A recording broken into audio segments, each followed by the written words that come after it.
जय श्रीमन नारायण। ए पर जे टिप्पणी हम करे जा रहल बा रामा अनुजदास श्रीमान गट्टू वेणुगोपाल स्वामी जी के द्वारा दिहल गयल बा। अध्याय 18 मोक्ष संन्यास योग श्लोक 67। इदन्ते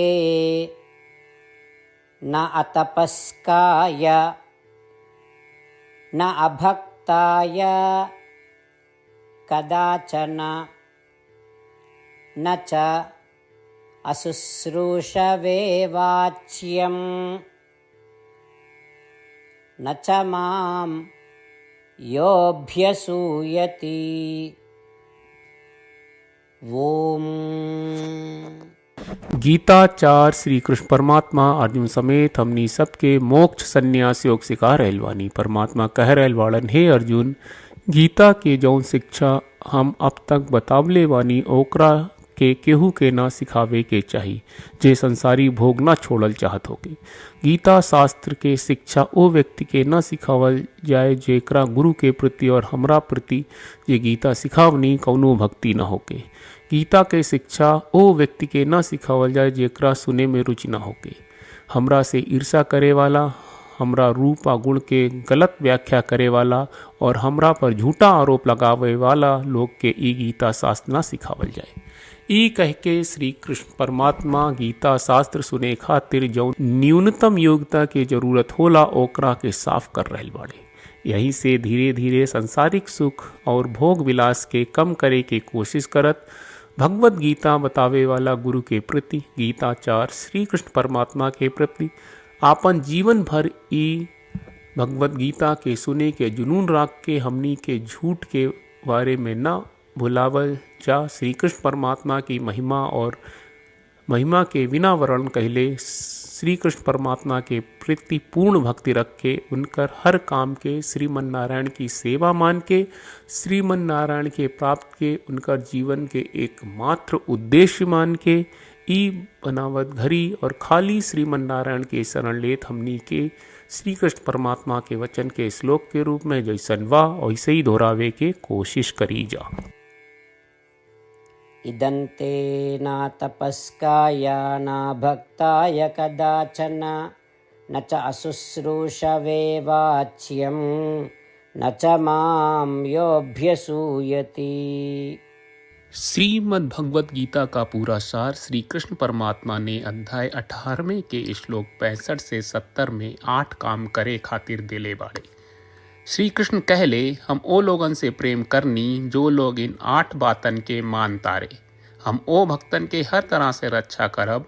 श्री कृष्ण परमात्मा के द्वारा बोलल गईल संपूर्ण भगवत गीता सुनला के बाद अर्जुन कहले, करिष्ये वचनम त्वा, जेके मतलब बा कृष्ण मैं उही करब जौन आप कही।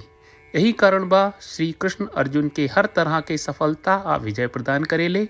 आई परमात्मा के आपन व्रत देई कि हमनी के ये 8 गौ कर्म के पालन करी जा। ई वचन परमात्मा के देवे से बड़न कौनो पूजा तपस्या यज्ञ नहीं। हम 8 प्रण कहब जौन हमनी के करे के चाहिए। आप सब कृपया इन्हन के आपन दिमाग और दिल में सोची। श्री कृष्ण के आपन वचन देवे के ई तरीका में हमनी सबकी कल्पना करे के चाहिए कि श्री कृष्ण का चेहरा खुशी से चमकत बा और खुशी के एहसास करत बा। जय श्रीमन नारायण। यहाँ हमनी के 8 वादा बा। हमनी के पहला वादा, हे श्रीमन नारायण, आपका निर्देश के मुताबिक हम हमेशा तोहार ध्यान करब और तोहार बारे में सोचब। हमनी के दूसरा वादा, हे श्रीमन नारायण, आपका सलाह का अनुसार हम हमेशा आपका भक्त रहब। हमनी के तीसरा वादा, हे श्रीमन नारायण, हम आपन सब काम तोहरा सेवा के रूप में और तोहरा संतुष्टि खातिर करब। हमनी के चौथा वादा, हे श्रीमन नारायण, जैस की आप माने के कहले रहलू, हमरा बहुत विश्वास बा कि हम आपके होई और हम हमेशा आपन दोनों हाथ जोड़ के आपके नमस्कार करब और आपकी पूजा करब। हमनी के पांचवा वादा, हे श्रीमन नारायण, हमरा के तोरा बात माम एकम शरणम ब्रज 1866 याद कहले, जहाँ आप हमरा के आपन का अर्पित करे का कहा। श्रीमन नारायण, मैं हमेशा तोहरे शरण में रहब। हमनी के छठवां वादा, हे श्रीमन नारायण, हमरा के तोहरा बात माँ सुचहा 1866 याद कहले, कि आप हमनी के शोक ना करे का आश्वासन दे रहे बड़े, हम अब और शोक ना करब। हमनी के सातवां वादा, हे श्रीमन नारायण, आपने हमरा खातिर श्रीमद् भगवत गीता के वितरण करके हम सबके कृपा कहले और आशीर्वाद दहले बा। हम वादा करत बानी कि रोजाना कम से कम एक श्लोक पढ़ब या सुनब। हमनी के आठवां वादा, हे श्रीमन नारायण, आप गीता के पूरा मानवता तक ले गयलू। हम गीता में आपके दिव्य वचन के उन भक्तन तक पहुँचावे के प्रयास करब जे गीता से अपरिचित बा। हे श्रीमन नारायण, हम उई करब जौन तू करे का कहब। हम ऐसन व्यवहार करब जैसन आप चाहत बानी और हम खाली आपका खातिर काम करब। श्रीमन नारायण के रोज आपन वचन देहल कि हम ओइस करब जैस आप कहत बानी, ई अपने आप में बड़न पूजा बा। श्रीमन नारायण, करशे वचनम त्वा। श्रीमन नारायण, हम तोरे निर्देश के मुताबिक काम करब।